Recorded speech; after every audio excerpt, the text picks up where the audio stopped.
icaha undi mwanya ugasanga wagikorokeyemo.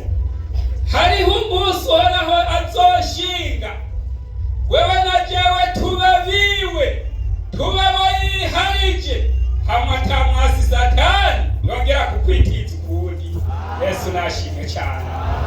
Ariko abantu bizoshobokera n'aba bantu bubaha Imana, kuko arabafitiye n'ayandi masezerano bazobagirira ikigongwe kuko umuntu akigirira umwana wiwe amukorera. Hari umuntu akorera Imana arihuta kugirirwa ikigongwe. Nari umwana w'ikigaba kuva ku cyambere kugeza ku cyanyuma akagamburuka agashongera agashirako ibindi byaha, bibaza ngo byokorohera kumugirira ikigongwe.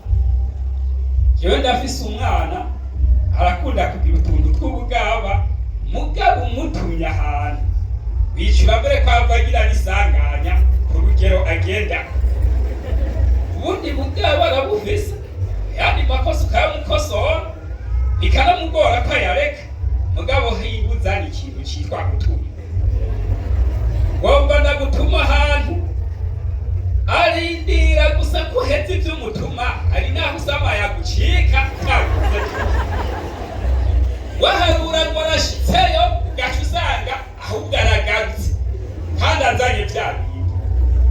Arahagira amakosa rero ugasanga ntanamubabariye, fatiye kukubanguka kwiwe. Rimwe nkagerageza nk'ibi bintu urabiheba wapi, ariko kubwakwa kunyaruka kwiwe haca asanga amakosa mwamwe nayafuse ntarinze no kuyasoma ngo ndayarabe. Imana idufashe cyane. Bibiliya rero ivuze ngo hariho isezerano wazobagirira ikigongwe nk'uko umuntu akigirira umwana wiwe amukorera. Ndabipfurije gukorera Imana munezerewe, kuko niwakorera Imana izoshiraho ayandi masezerano ikugirire n'imbabazi ku bintu vyagiye birakugora. Hariho umuntu yitwa Rahabu, amakosa yiwe n'imigenzo yiwe sindinda kuyivuga, namwe murabizi. Mugabo yarakoze ikintu gica gituma arokoka umuriro wagira utera aho hantu. Kubera yaragize urukundo n'ishaka ry'igikorwa c'Imana. Ukoreye Imana unezerewe hari amasezerano adasanzwe. Yesu nabahezaga. Nuko rero ijambo ry'Imana ritubwiye ngo abubaha Uhoraho baraganira. Ariko ikibazo hariho abantu batikundira ivyo kuganira, ugasanga yoganira nabo hakurya, abo mu nzu ntibaganire. Abantu bataganira babana mu nzu imwe mbega usanga banezerewe. No gusenga hari aho bibananira, kuko no kuganira byabananiye. Imana idufashe cyane. Bashinga ntahe namwe bakenyezi ndabipfuje namwe ubwanyu ko haramuganira. Numvise muzitabira buke buke, sinzi impamvu. Abashinga ntahe n'abakenyezi ndabipfurije gukunda kuganira. Ariko abasore n'abigeme bigire buke buke. Kubera zohagwa bakwegera kandi. Ariko ndahaye pole uyu mushinga ntahe ataganira n'umukenyezi wiwe, ugasanga aganira na telefone rukazoyaga itamwishyura. Imana idufashe cyane. Kiribona mutuye n'ikibazo kiri mu muryango, ehe turayizimya uhatanye umufasoni wawe nawe muganire. Ntabwo uri umukenyezi uhakanye umushinga ntahe nawe muganire, kuko nimwaganira akagera ko musenga uca musenga munezerewe. Imana idufashe cyane. Reka sintwara umwanya cyane, ariko namaze kumva ko uwo ari we wese atewe iteka ryo kuganira vyomugwa neza. Reka turabe umurongo w'ijambo ry'Imana twongera ko bice dutera dusonzeye. Turabe ijambo ry'Imana dusoma ngaha muri ica 41. Yesaya 41, dusomeho ijambo ry'Imana duhereye kuri umurongo wa 21.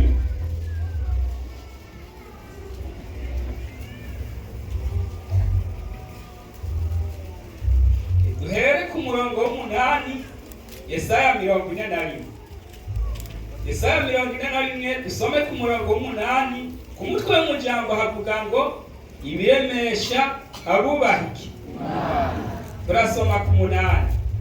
Ariko weho Isirayeli musavyi wanje, Yakobo wanatoranije, uruvyaro rwa Aburahamu umukunzi wanje, wewe wanatoye, nkagukura ku mpera z'isi, nkaguhamagara nguve ku mfuruka zayo, nkakubwira nturi umusavyi wanje, naragutoranije sinagutaye. Ntutinye kuko ndi kumwe nawe, ntukihebure kuko ndi Imana yawe, nzogukomeza, nzogutabara, mbere nzokuramira n'ukuboko kwanje kw'iburyo kukugororoka kwanje. Abagukuriye hasi bose,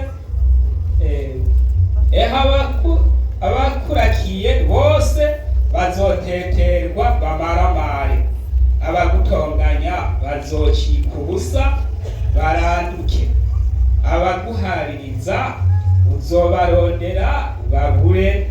Imana idufashe cyane. Dusomye amajambo y'Imana atari make ngaha muri Yesaya, naho twabonye ngo ibiremesha abubaha Imana. Imana idufashe cyane. Abantu bubaha Imana barafise ibintu bibaremesha, kuko abantu bubaha Imana naho boterwa n'ibyago, Imana icibaha umubonano, ikabaganiriza, ikabaremesha. Yesu nashimwe cyane. Abantu bubaha Imana, ivyo bintu dusomye ntupfe kubisimbira ko ngo n'ivy'uwo ari we wese, n'ivy'abantu bubaha Imana gusa. Imana idufashe cyane. Abubaha Imana, abantu baguhaririza, abantu bagufitiye inzigo, Bibiri itubwiye ngo uzobarondera ubabure. Imana idufashe cyane. Abadayimoni bumvise kuri kuraja mw'ijuru, nabo bakorowe bakugwayo, naho bakuraba nabi uzobarondera ubabure. Imana niyagera kuri wa munsi.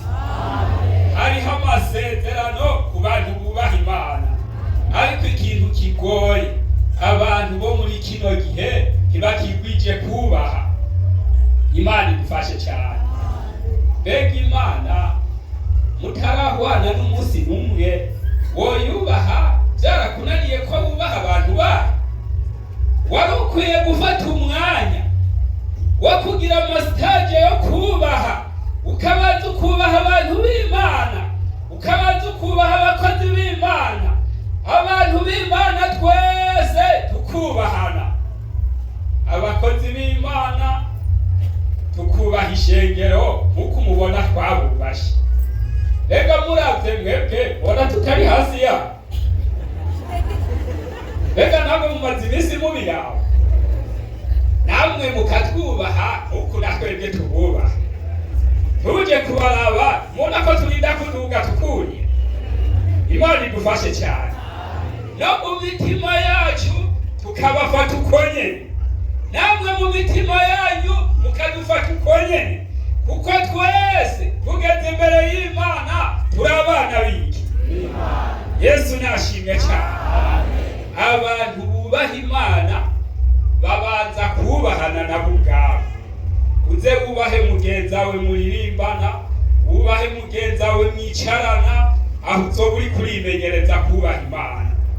Kuko abantu bubaha Imana bafise amateka adasanzwe. Abantu bubaha Imana baraganira. Abantu bubaha Imana irabaha ikiganiro, namba bageze mu bibazo ikaza ikabaremesha.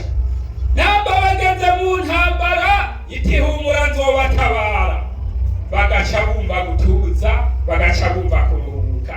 Ariko ivyo vyiza bihabwa abantu bubaha Imana gusa. Sinzi we bingene bimeze. Hari ubundi nabwiye hakumwe nababwira mwese, n'abagabo n'abagore barakwiye kuza baganira, kuko umuntu namba woba waramucumuyeko mbega mutaganiriye vyonamenyekana ko wamucumuyeko. Namba umuntu wamukoreye amakosa hama mugafata umwanya wo kuyaga vyugurutse neza mu mutima, arahava agashika no kuco yacumuye ati burya jewe kuri iki kintu urangirira imbabazi, bizananye mu kuganira. Ariko ugiye hari ukugara awakugara, naho vyoba vyari ibintu wokomanga buno nyene bikaba bihavuye, bica bihamara ukwezi, umwe ari hakurya uwundi ari hakuno. Imana idufashe cyane. Ndabipfurije kuganira mwese kugira ngo mubone guhuza umutima n'inama. Naho baba abantu baririmbana ukabona mugenza umengo hari cyahindutse, cyufata umwanya umwegere umuganirize namba yovyemera. Gituma mvuze nti namba yovyemera hariho n'ushobora kuvyara. Mbega mwari muzi kwabo nabo baba akapangira ko muyaga ugashiye ukikubita ukihorahoza kihana kuba kumana abwiwe yakwangiye kumwihana. Ariko bene abo bantu yabahaye pole. Mbega wewe wahakuya kuganira na mugenzawe, Imana nayo muzoganira gute? Ikintu wewe ndakwipfuriza, banza uganire n'Imana, nizokina guhanura ingene uganira na bagenzawe. Abantu bahaye umwanya wo kuganira, ibintu byose bica bigenda neza. Tugomba duhave dusenga Imana. Sinzi wewe ko baba abantu bashimana cyane ko baba hari byakugoye. Mbega woba wipfuza kuzuraganira n'Imana nawe? Fata umwanya ubaha Imana, fata umwanya ubaha abakozi b'Imana, fata umwanya wubahe mugenzawe. Aho ni uzoburose uburyo bwo kuzuganira n'Imana. Izokubwira ibyawe byose, kumwe yabwira Yosefu. Yosefu yahuye n'amageragezwa amaze gucagura umugeni, abona ibintu byabaye nabi kandi bitera ubwoba, ariko kuko yubaha Imana aca aratekereza ntiyavuga n'ijambo. Ageze ku mugoroba azabona Imana irarungitse umumarayika. Genda ubwire Yosefu nta ngorane duti, kubera ko yubaha iki. Ndabifurije kubaha Imana mwese. Umuntu yipfuza ikiganiro c'Imana, intumbero ukubanza kubaha Imana. Hariho n'abipfuza kuyaga n'abantu bakababura uburyo, ariko iyi Mana nyene ihambaye iratanze uburenganzira kw'abantu bayubaha, ibugururiye umubonano. Yesu nahabwa icyubahiro. Tugomba dusengera Imana umuntu yo batubasha Imana muri ino minsi. Turaguhaye kaze wewe wabaragoba no kubaha Imana, ucurenguka hano uzi imbere y'abakozi b'Imana bagusengera Imana, kugira ngo wuguruze ibiganiro, wuguruze imigenderanire n'Imana yacu. Namugeze mu ntambara izokikurungikira indemesho, namba wakorokeye mu bicumuro izokikurungikira imburi. Kaze mwene data, vyoba byarakugoye kubaha Imana, wongera uce bugufi imbere yabo yayo, kugira ngo ikubabarire, kuko hari amasezerano abantu bayikorera bizobagirira ikigongwe, kuko umuntu akigirira umwana wiwe amukorera. N'aya majambo y'Imana abayumvise mwese Imana nibahezagire. Reka duhe kaze umubwiriza ashike hano asengera Imana bano bantu bipfuza kugiranira imibonano n'Imana. Munze turabarindira.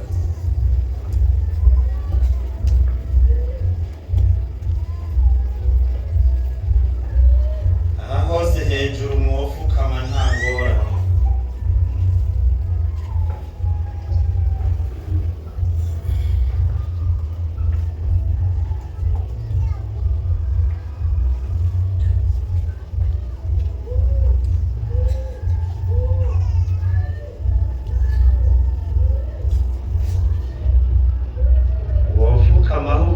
ntaco bitwaye impuzu uzozimesa.